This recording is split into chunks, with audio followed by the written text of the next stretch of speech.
Jody, we are live. Welcome back to the show, my friend. It's been a couple of weeks. Yes, welcome back. Thank you. Thank you. Thanks for having me, of course. And everybody out there, as always, do not forget to like and subscribe, please. Now, we only scheduled this guy this morning, even though it's our regular time. We got a couple people, but somebody say something in the chat so we know that there are some people watching and tuning in, and we have something and someone to bounce questions off of us because we don't have a ton of things to talk about, even though we can talk about all the stuff that everyone else is already talking about, which number one on that list is the big match. The big match. Yes. Jim Brzenk versus Dennis something or other. Cyplenkov. Yes, yes. Dennis coming back, challenging the old man, John Brzenk, saying he's not that strong or some stuff like some peculiar statements by him, maybe lost in translation. But we do have a John who has started his comeback a long time ago compared to Dennis, who doesn't look like much more than a shadow of his former self. John being arguably stronger than the last time they pulled when Dennis was at his peak. Question, Ryan. I don't mind the match. I kind of like the match. That's one of those matches that might break the internet. But my question is, it's not that the match shouldn't happen. The question is, should that be Dennis's first opponent? That's where I'm getting at. Now, are you saying that Dennis should work his way to John or I'd the say other way no. around?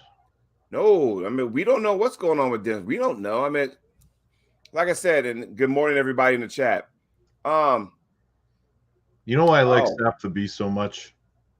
why's that? Because he pisses off someone that we both know so much and so effectively.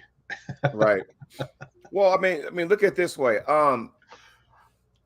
John's comeback trail, we didn't know how serious it was, and then he just kept trucking, and he ran into a brick wall against um freaking Unger Bayev. But prior to that, this comeback story that John had for the umpteenth time, you know, he's been just whooping ass. And, with Dennis, and yes, I get that, Dennis is holding, the vit. But the thing is, though, is that they're sparring.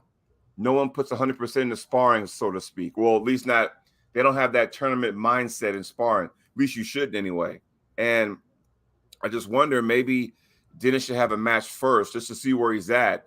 Then go ahead and go, okay, now I'm ready for John. If that way he can kind of go ahead and iron out some kinks, because that's pretty ballsy. I mean, when John came back, what was his first match? Was it Chance Shaw? I don't remember. Yeah, maybe it was Chance Shaw at Travis's event there. Yeah, I mean, when John like retired again. I think the last time prior to that, John, we saw him. I think it was he beat Devin at the wall. Was it 2015 or something like that, or 16, something like that? And it went away for a while because of the shoulder and that kind of stuff. And then he got talked into coming back, and he pulled Chance Shaw. And then all of a sudden, that felt good. And oh, okay. And then all of a sudden comes Dimitri out of Texas. Then I don't know if this is in order, but then he pulled Ingen, he pulled Paul Lynn, and then the list goes on and on. Then the East versus West came out, then the King of the Table, and so on. This is where we're at right now. Corey So West. Corey West. yeah, Corey West too. So, and then he has Michael Todd this December, by the way. But my point being is that on this table there is something called table rust. You know, not saying that he hasn't been on the table, he hasn't, Dennis, but just like from a competitive standpoint, you know, let's be real. When you train on the table, or like I like to call sparring, then there's a difference between just sparring and then getting a tournament format.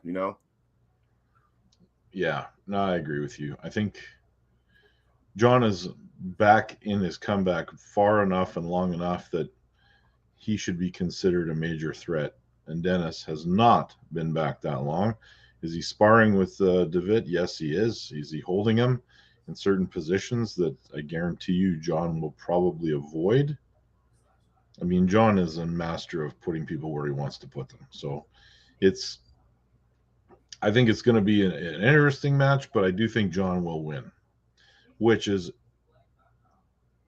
would be odd, because why would they, like you said, just stick him back in there with John, who's going to potentially derail that comeback very, very quickly? Well, here, I'll put you, it's a question for you, Ryan, and everybody in the chat. So Sap to B, Billy Berg, Clifton Erickson, Scott McGinnis question. When anybody spars, what can you really take out of that? Because maybe Dennis is just, I'm going to work defense, because the golden rule was who's ever the strongest was the one that held. And then the other guy would go. I mean, that's what I do with our guys. I mean, I know everybody trains differently, but with my club, for the most part, I'm one of 3 guys that's probably the strongest on our club. So I don't even go really. I just sit there and hold. I'll have them go, and I'm catching because now I'm working defense, and they're working on finishing, and they're working on their hits and everything. So that way both people get to work on something, because if I just go over and over, I'm not learning anything, and they're not learning anything. So what we see or perceive in these videos that he's just holding, David or David, then one has to ask themselves, okay, is Dennis doing that to, work on his defense, to work on his stamina, that kind of stuff? Because that's what John does. John puts himself in bad positions just so he can work that area, which is why people think they can beat John, and all of a sudden come game time, it's a whole different story. That's just my opinion. What's everyone else's thought? Ryan, you go first. Well, I mean, that's exactly right. You're never giving 100%. I get beat by people in practice all the time. People hold me in practice all the time. It all depends on what the dynamic is you're watching. Is it the start of practice? Is it the middle? Is it the end? How many people are there? What have they been doing? You cannot really take anything out of a practice video, ever. So when people say that, hey, that's what's happening in practice, you don't really know what's going on. And guys can really play it up in practice too if they want to create a narrative or make somebody nervous, and the footage that gets released can really throw somebody off. Yeah. So it's you can play that game. I mean, we're talking about the news of the week was Devin Larratt sparring with Prudnick at some point, or is it indicative of what would happen if they actually pulled in a tournament? Probably not. Devin is never going to use the gamesmanship in a practice that he's going to use in a real match situation. No, but the way I think what Devin does, not saying that nobody else does this, I think what Devin does, because I think in his mind, he knows down the road that match will happen. So he's just trying to get a feel about, okay, what am I up against? Yeah. That's just my opinion. It's kind of like what Clifton just said. He says, I think, well, I'll put it up on the screen here so you can all see it, but practice pulls where you can find some weak points. And it could be overplayed, of course. Scott was like, what are we talking about here? We're talking about practice. People still talk like practice matters. And I have a t-shirt from the Tactical Arms, the team in Utah, where Jordan Seal and those guys are. And it actually says practice. It's a joke. It was a running joke, but they made a t-shirt about it. It says practice wins count. But it's just funny because it's like, and I'll go ahead and, take a step further. This past weekend, my house, headquarters, whatever. And, I'm thinking, okay, I got my teammate, Preacher Arm Wrestling, take me there. I want you to hit. I'm just going to try to catch. So that way, there's step number 1. We know what's going on. It's not that someone's trying to get the advantage on the start. You hit, I'll hold, because he's working on his hits and finishing. I'm working on holding my opponent and working on my stamina from a losing position, and then slowly trying to bring it back. And he's still going. So, from that standpoint, I think it's beneficial as far as practice. We are working on one thing, whereas somebody watching a video may think, oh, wow, Jody's getting taken to the pad. Fine. I mean, if that's what your eyes want to see, that's fine. But we're actually working on stuff. So I think sometimes that can be misconstrued, Well, you know how they say there's no such thing as a dumb question. True. No offense, Justin, but you're really trying to prove me wrong here. If practice means nothing, then why practice? To work on your weaknesses and get better. It's practice. Mm-hmm. If basketball practice means nothing, then why practice? Because you're working on your skills and you're getting better. You're not there to beat your opponent and count that, because I'm never going to let people do in a practice or in a tournament what I let them do. Um, I'm never going to give them the advantages they would get in a tournament. And I will tell them that. And I will also say, like, hey, you're good enough now that you need to stop taking so many liberties in this practice match, because you're never going to get away with that if you and I pull at an event. Ever. Right. I won't ever let it happen.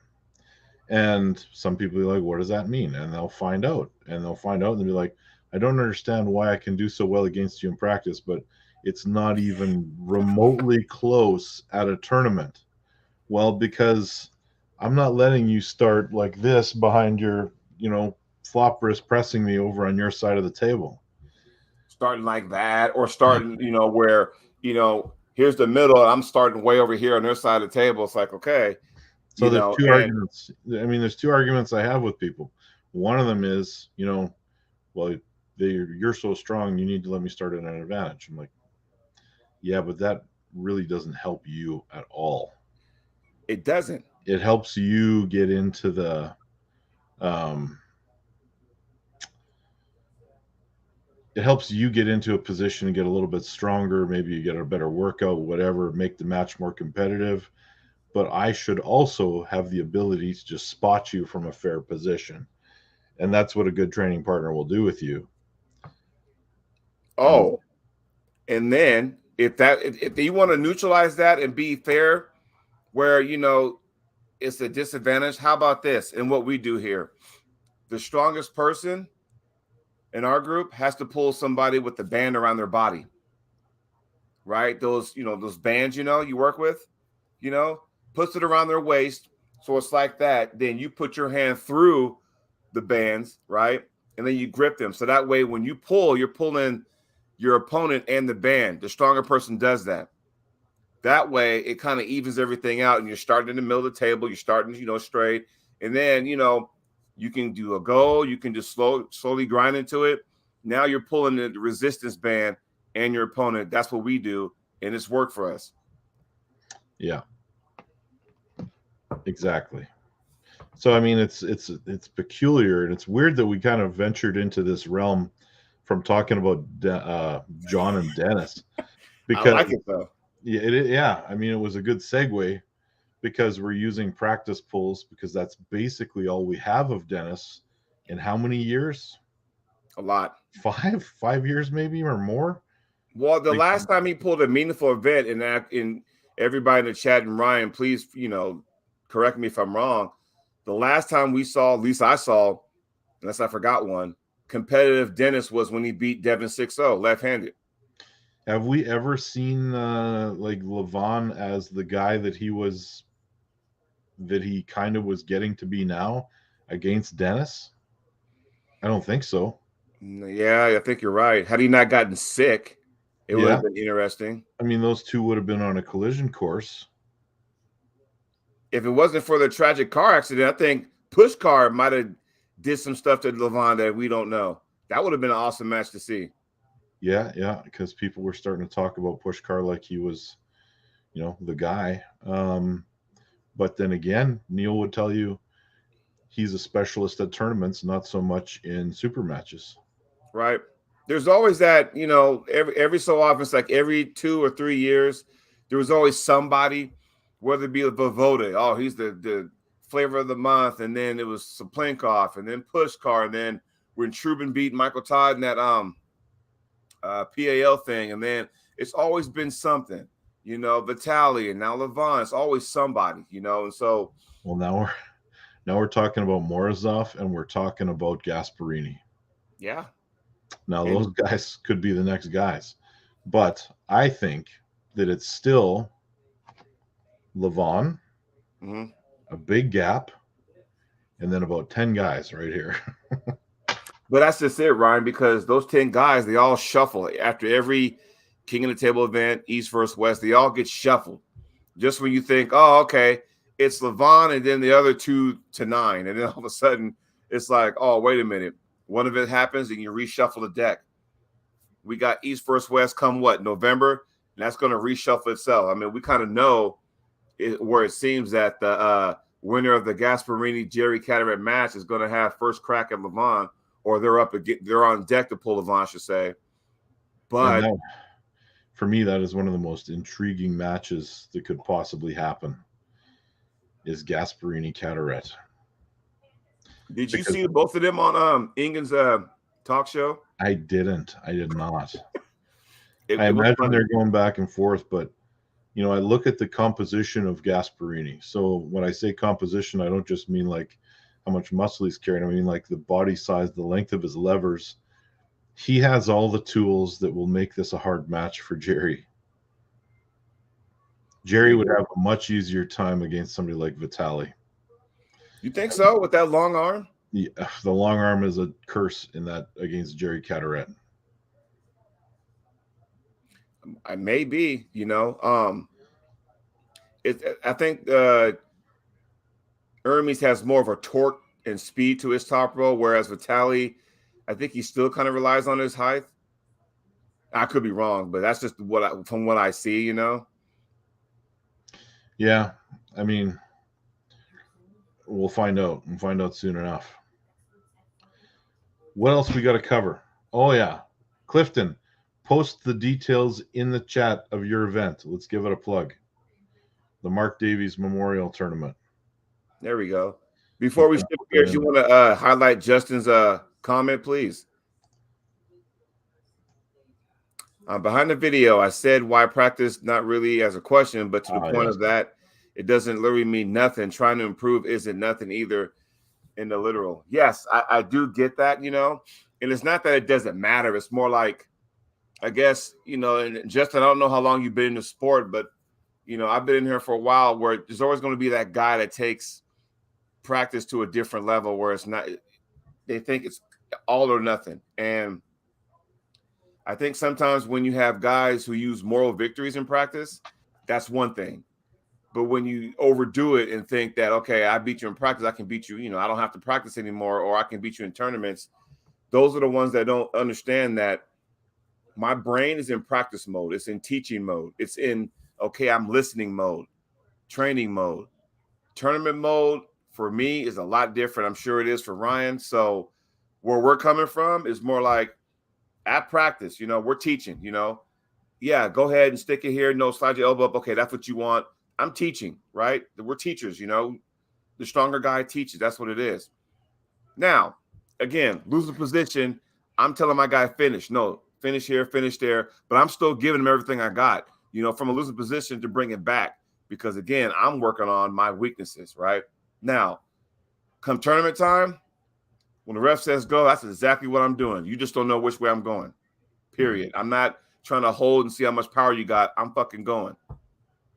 That's the weird thing about arm wrestling when you compare it to other sports is that you basically could put arm wrestling in the combat sport realm, and anyone else that is practicing and sparring in any other sport, they don't go hard enough to actually damage themselves or their opponent as a rule, and B, they don't have cell phones out recording that shit and putting it all over the internet.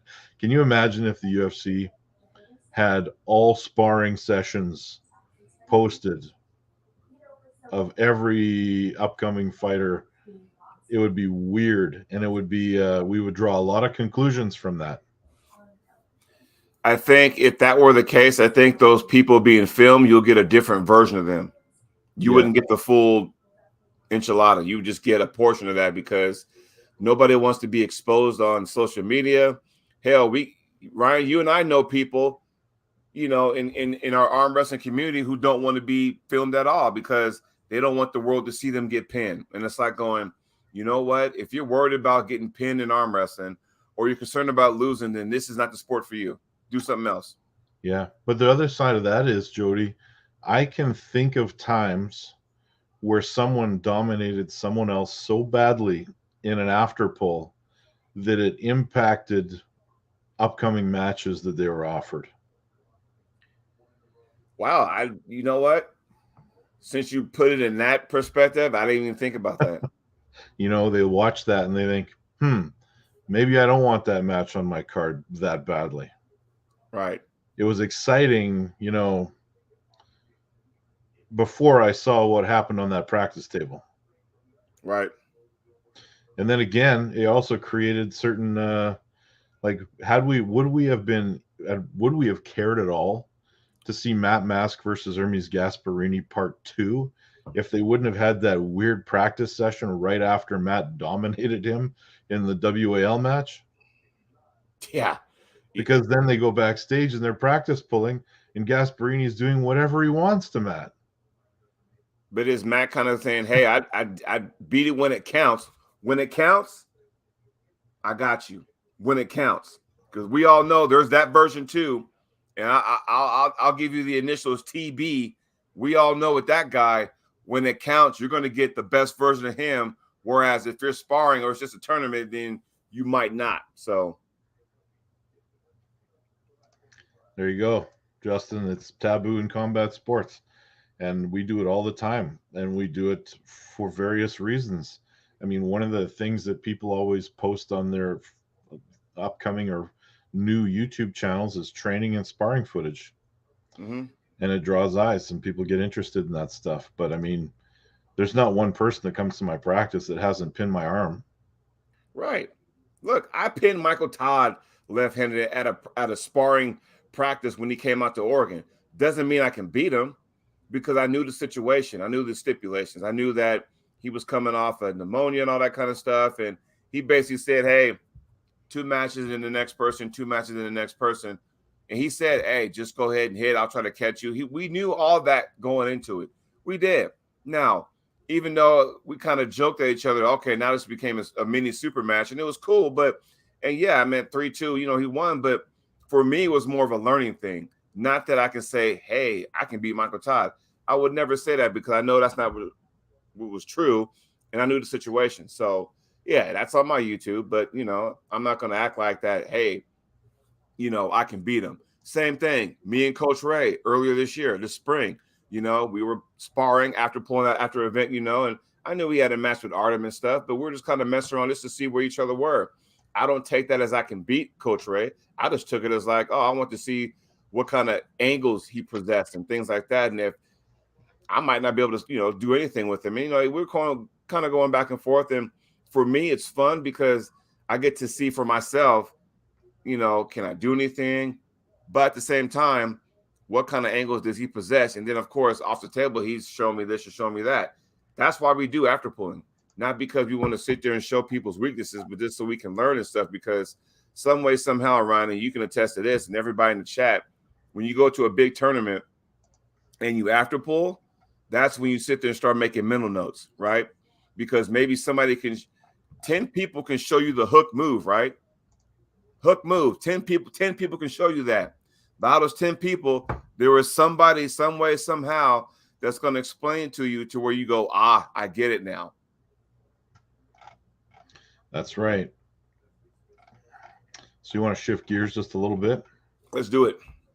We have to say congratulations to Team Manitoba because we have an event that was created by Kane Hemsing and I years and years ago. I don't remember how long ago it was, but it's been a long time. It was the Mansask Challenge. And basically what that is we had a team from Saskatchewan taking on a team from Manitoba in a series of super matches. And Nice. then I like that. bragging rights and a trophy. So 2 neighboring provinces. Manitoba took it back home this year, from what Billy said in the chat, because I have not seen the results yet. So congrats to them. Now, we have a couple of upcoming events. In Manitoba, November 19th, we've got the Quest for the Sword, number 8. 8th year in a row we've done this. Basically, first place overall, right and left men's and women's, gets a sword. Nice. And there's other prizes, of course, for the individual classes. That's going to be coming up in Manitoba. We got the Mark Davies Memorial. Clifton is not listening, so I went and I found it on the internet. I found it on Facebook. So it's December 17th. And Clifton, if that's wrong, you need to update this Facebook page. In Bismarck, North Dakota. I plan to attend. However, we have another event in the middle of that. We got the TAL event happening at the end of November.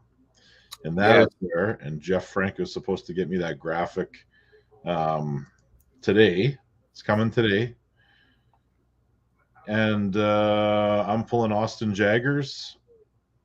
How are you feeling about that match? How is your training going? I feel pretty good about it. I feel strong. It was supposed to be Robbie, and then Robbie got beat by Austin. So Austin is taking his place because Robbie opted out, not because we just replaced him with Austin. Right. But Robbie decided not to take the match anymore. So Austin is the guy. And we are a feature match, and the main event is going to be Pork Chop versus why am I drawing a blank now? The Georgian guy. Why Help am me I out. drawing a blank too? Help me. Yeah, I mean, Zurab. Yeah.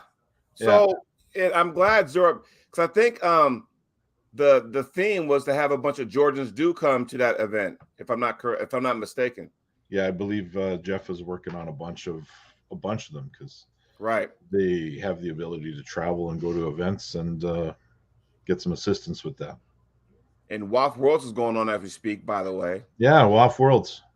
Junior classes, I think. That's what's been posted so far. So we had Team Canada a team go to IFA and a team go to WAF. I'm curious what the results are going to look like. I know the super heavyweight guy, Kamil Jablonski from Poland, training partner of Alex Kurdecha, is won the 2 classes at IFA. I would really have liked to see him go and do WAF as well to see if he could get both of them. Because he's big. That's an awesome honor. And not to step on your toes for a second, but I like to know just from a Canada perspective, because I know for us, because we're back to, to the same old stuff where we're kind of split again. It's like 1998 all over again. But, with this world championship, and you know exactly where I'm going with this. But I was talking to a good friend of mine who's down in, Turkey right now. He's competing in WAF, and, he's like, dude, you got to get on board. But I know he's trying to get me to kind of cross over to the WAF, because he's sending me pictures like, dude, this is like their junior team. And it's like a gigantic, that's just from Turkey, gigantic folks in attendance. And he goes, you're never going to have that at IFA. Maybe in 5 years, I don't know. But I know deep down what Josh is trying to say is that we need to get back and let all the egos go away and just say, look, we need one national. We need an actual Team USA. And I explained it to you. I had Cody Merritt on my show last week, and I explained it to him that why is it that, USA cannot send their best? I'm like, because it's like this. I think when you got guys like Dave Chafee, Ron Bass, Travis Bajan, list goes on and on, those guys have been there and done that, which is why they're on to bigger and better things. They've reached that pinnacle, so they have nothing to prove as far as that goes. But at the same time, we're so dysfunctional here in the States, and I hate to say that, but that's just the way it is. But you guys in Canada are unique because you guys can have a choice to go to WAF or IFA. Yes or no? Yeah, absolutely. So how does that work, actually? You go to the nationals, the single one nationals, and you still have the ability to go to either event. We haven't decided as a federation to support one over the other completely. There's still the option to go to WAF. Now, that might change in the future because who knows where the tide will take us, right? But I mean, it's interesting. I'm looking back and I saw this post and I wanted to bring it up and mention it. It was Gabriela Vasconcelos She posted 2 days ago. Tomorrow we leave for another Worlds, the real Worlds. No offense. I can't wait for what it brings. Very excited. I was like, oh. Every time I say that, I got to go grab my medal. Hold on for a second. I got to do this, man. Here we go. Well, Jody grabs his medal. Definitely check out Gabriella's Facebook page if you want to see that. She made that post. Nobody has challenged her on that statement in her comments. But I mean, the only real way to prove is to go to both. I understand. Maybe one federation is ran better than the other, but then the other federation has more athletes to go through. So if you win or go top three and that, so here, let me go at this. There's WAF, right? And I've never been to WAF, so I really can't speak on that. I can just speak how other people do. You go there, you're getting the best of the best, right? Because the cream of the crop, you're getting something like that, right? And you place top three there, you've done something. IFA, not so much, but it's still kind of early, and it's only year 3, you know. Now, will it actually rise above WAP? I don't know. It depends on how much political BS going out there goes away, you know. Now, I know I went to IFA Worlds last year, you know. I understand it was about 80%, you know. I think, well, it was the only Worlds last year. Yeah. There was no WAF. No, but that's just it. And it's like there was no WAF last year, and you know, it seemed like Team USA and Team Canada kind of fled the whole event. You know, where we had Kazakhstan there, we had Mexico, Brazil. I lost to a guy from Brazil. Here's my second place medal right there. You see that? So I know for a fact that, you know, when someone says, you know, the real world championships, I know what they're saying. I don't, you know, for me, I don't take offense to that. For me, it was awesome to stand up on the podium, you know, second place with the American flag draped around my back, going, "Hey, I mean, because I'll probably never get to have that experience again. Maybe not. But what I do know is the fact that, you know, when's the next time a WAF World Championship or IFA World Championship will come back to North America? That was one of the reasons for the split, because it all became about money. Yeah. You know? That's what it was. It came down to that, you know. And we would probably never. One of the things that kind of steered us away is, you know, I think it was Bill Collins had the World's contract 1 year and they got pulled at the last second. Yeah. And it was all about money. Away. And I know for a fact, and this is where I include Canada, North America, right? Us and you guys.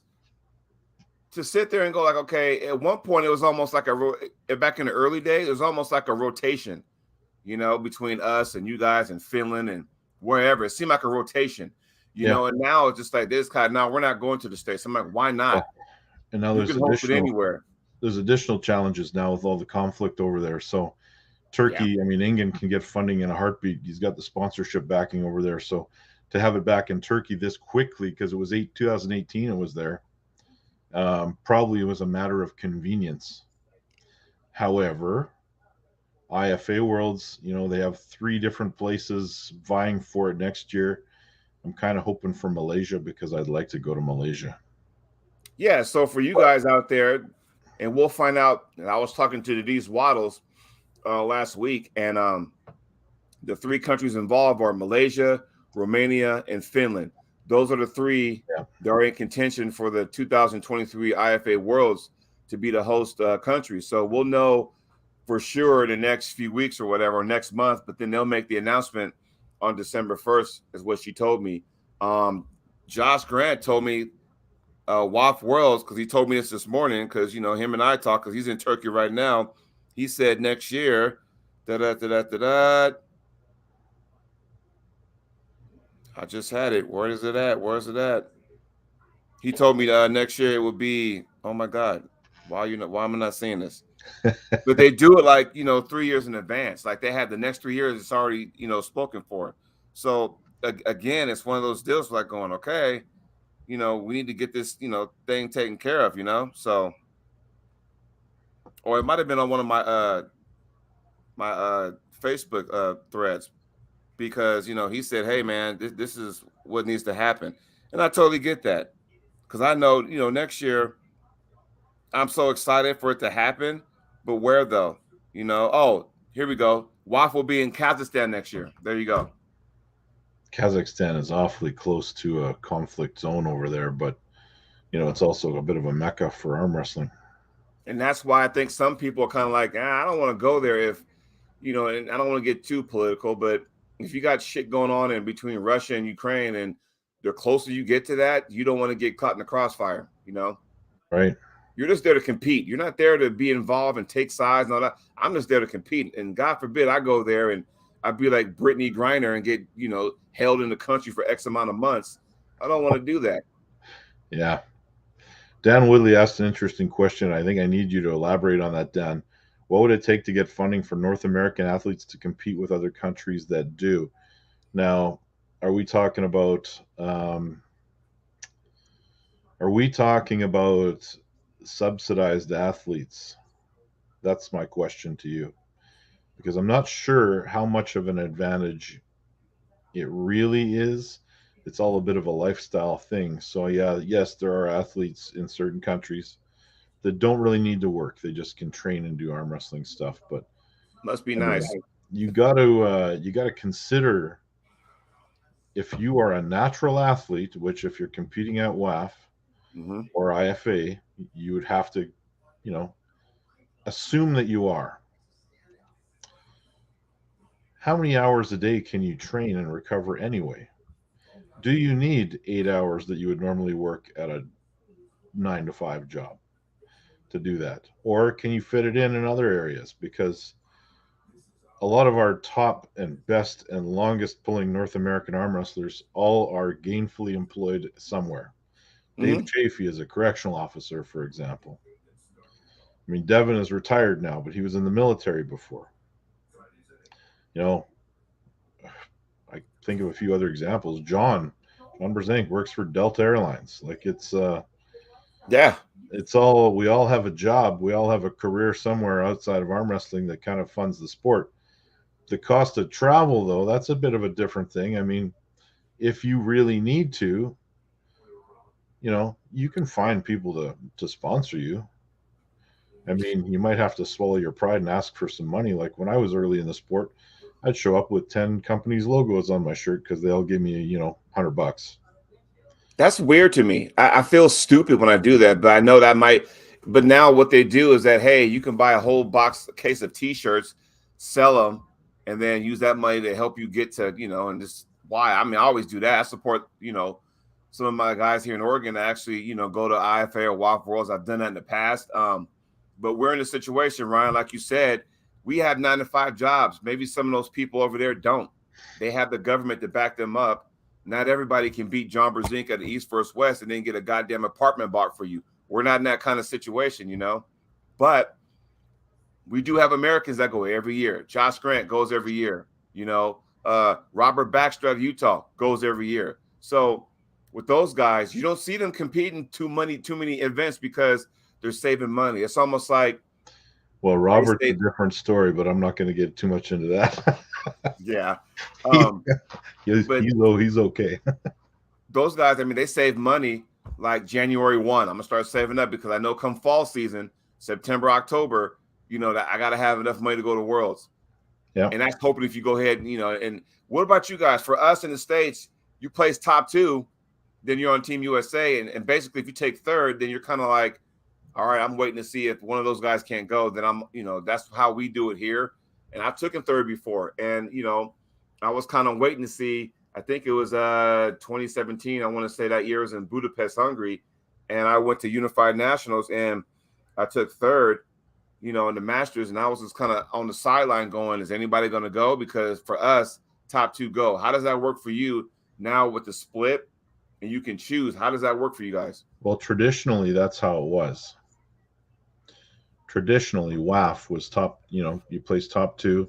Right. You have the ability to go. And then third place was in the queue for if someone didn't want to go, decided not to go, the third place guy would get the offer and so on down the line. Right. Until you potentially filled the team or didn't. And it was rare that you filled the team if it wasn't like in Canada or the United States. Um, Now, if I'm not mistaken, IFA was kind of a you could go if you wanted to go scenario this year. And Yeah. WAF, I'm not 100% sure how they did it this year. Scott is in the chat. He might know this.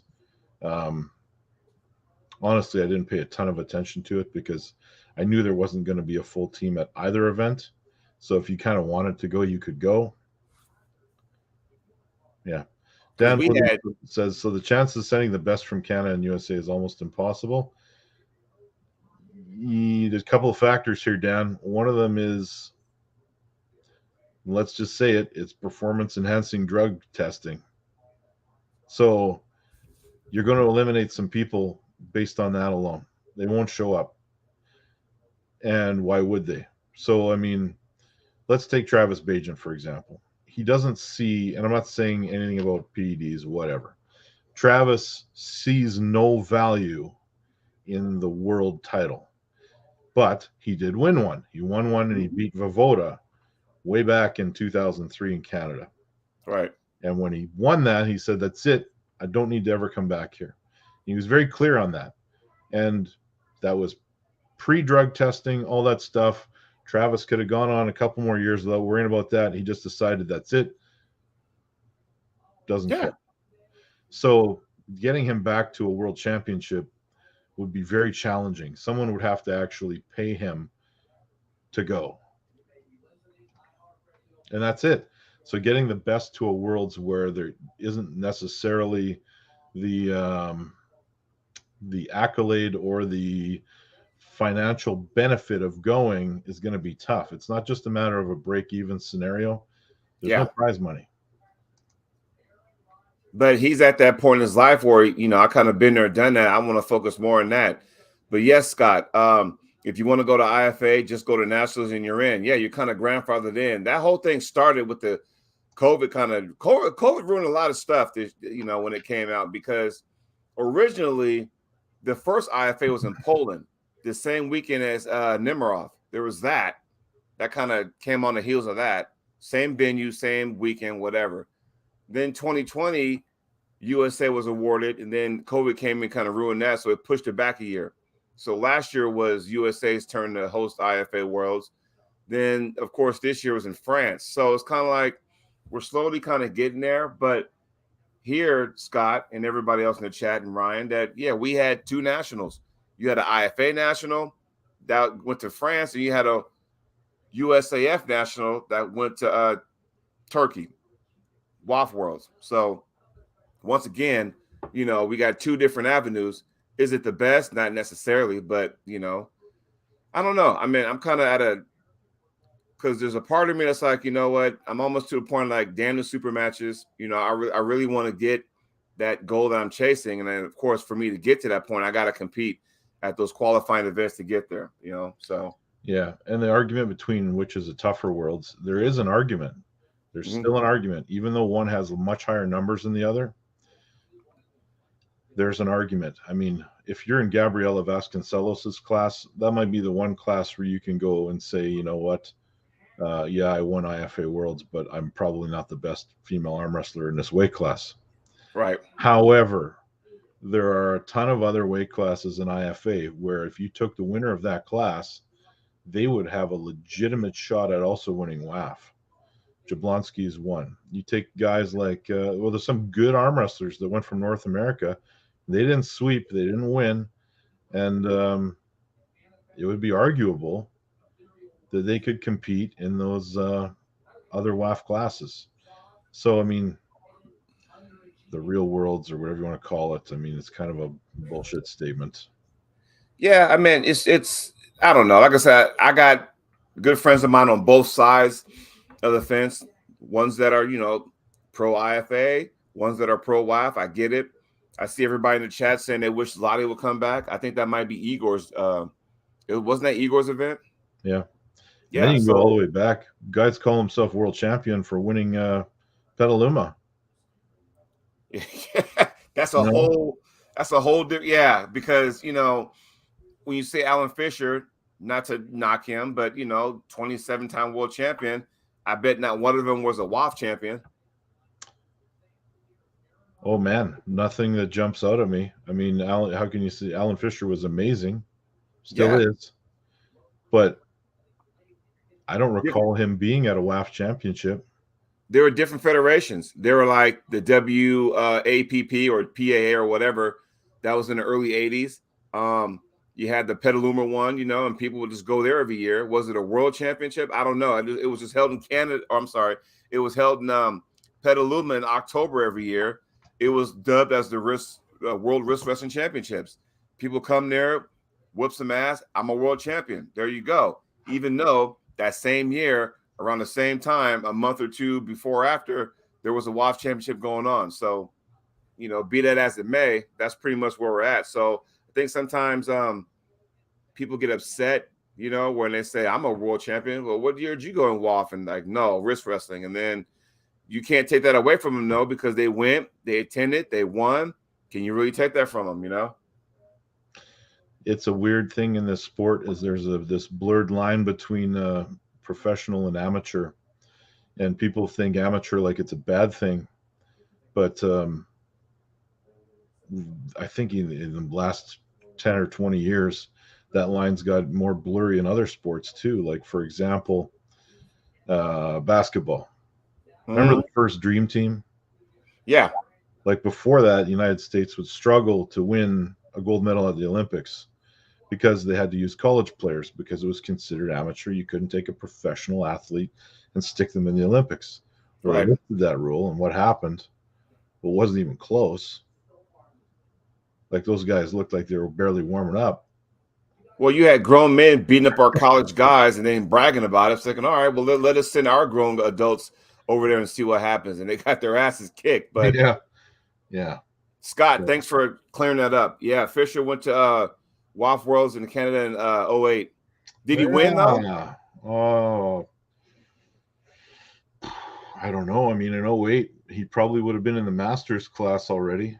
Because I know his wife, Carolyn, competed, and she competed in the Masters, too. So I knew that. I did know. I know I saw him there, but I don't know if he competed, though. And that was just footage that Gary Roberts had on RMTV. So, but yeah, I mean, you got the wrist wrestling championships, WAF, IFA now. So of course, if you win, well, who's the real world champion? It's almost like, and Ryan, you and I we can talk boxing, we can talk wrestling. It don't matter. Who was the world champion? Was it Hulk Hogan in the WWF, or was it Ric Flair in the NWA growing up? Who was the world champion? Two different leagues. In boxing, you got the WBC, the IBF. It's like, okay, Yeah, that's that. I hope we never get to that point where we're talking about 3 or 4 different federations. Right.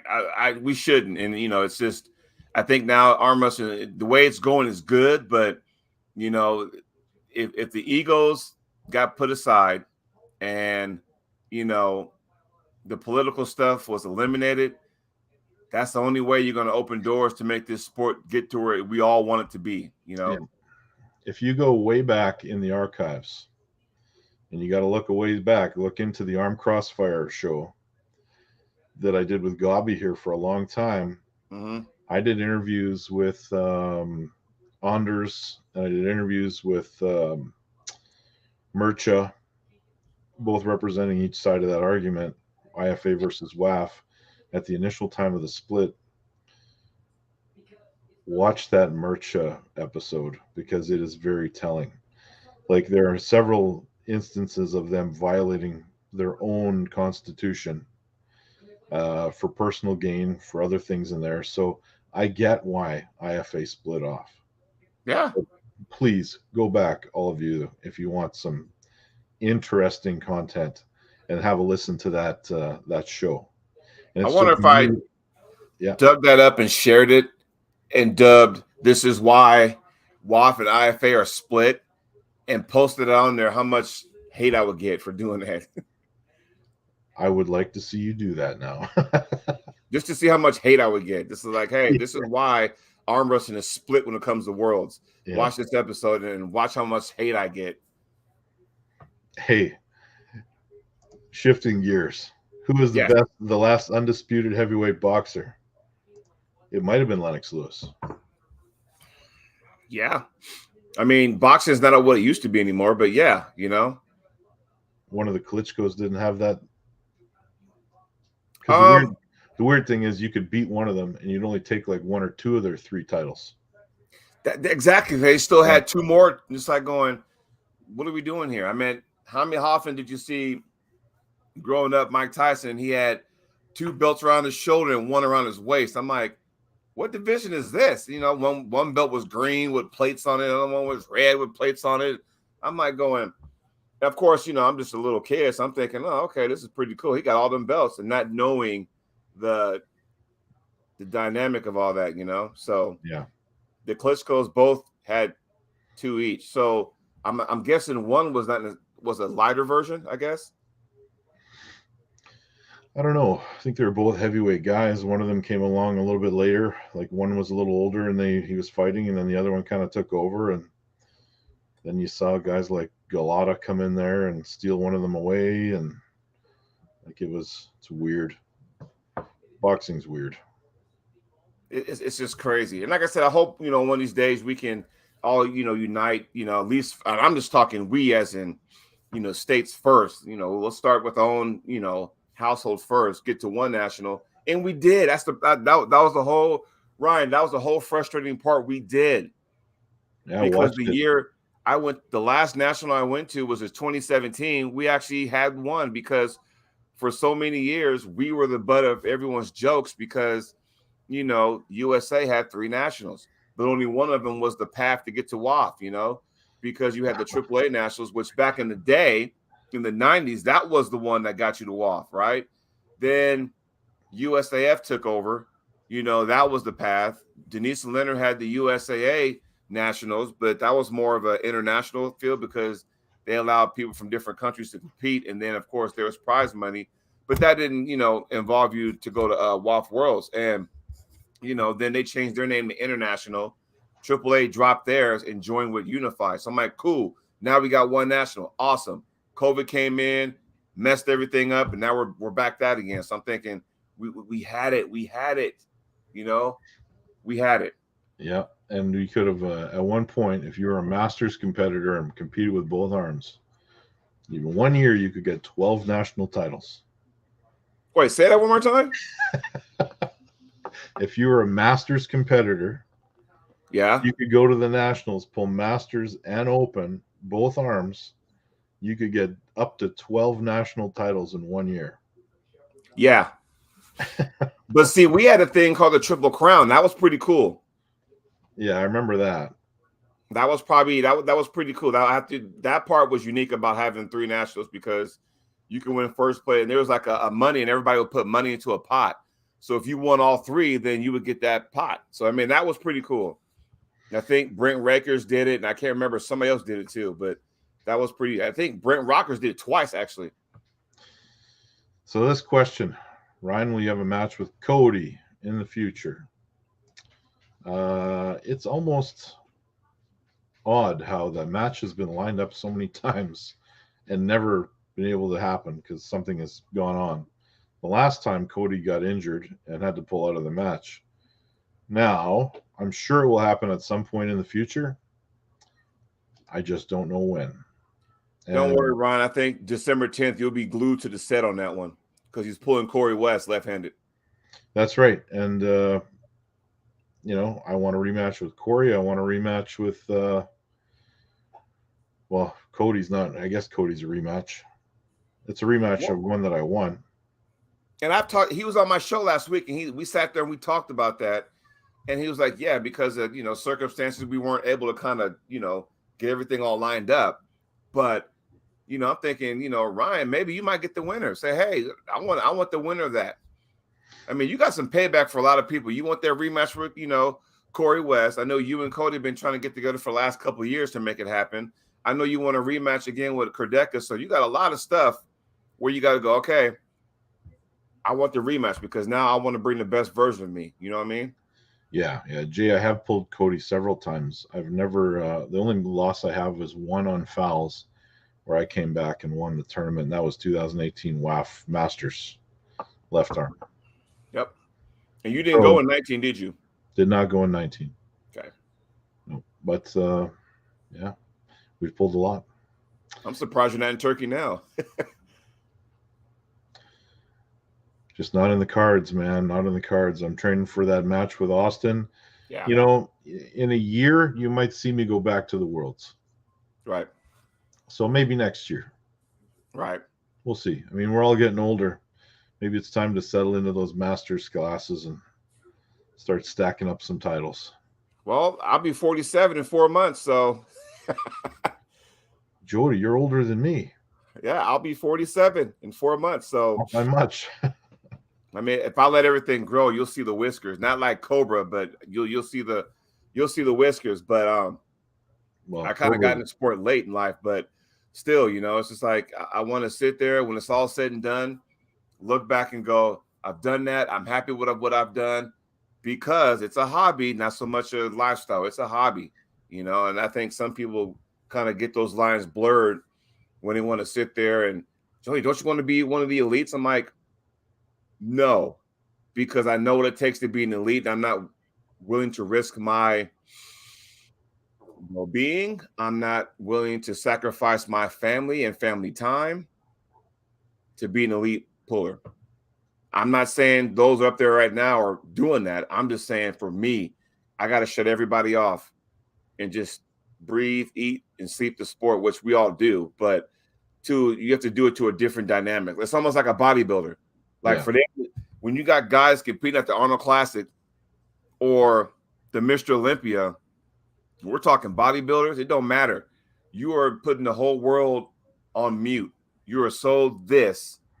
You don't talk to anybody, and it's kind of selfish. You have to be selfish. And, you know, for me, with a family that I have, I can't do that. You know, that's just not me. Sorry, guys. So if I'm saying that, you know, well, maybe Jody's scared, he doesn't want to be elite, or he doesn't believe in himself. It's not that. It's just the fact that I know it will take for me to get to that mindset, and I don't want to do that, because it's not fair to my family to put their life on hold so I can go do this. I want to be able to compete when I want, how I want, and still balance everything.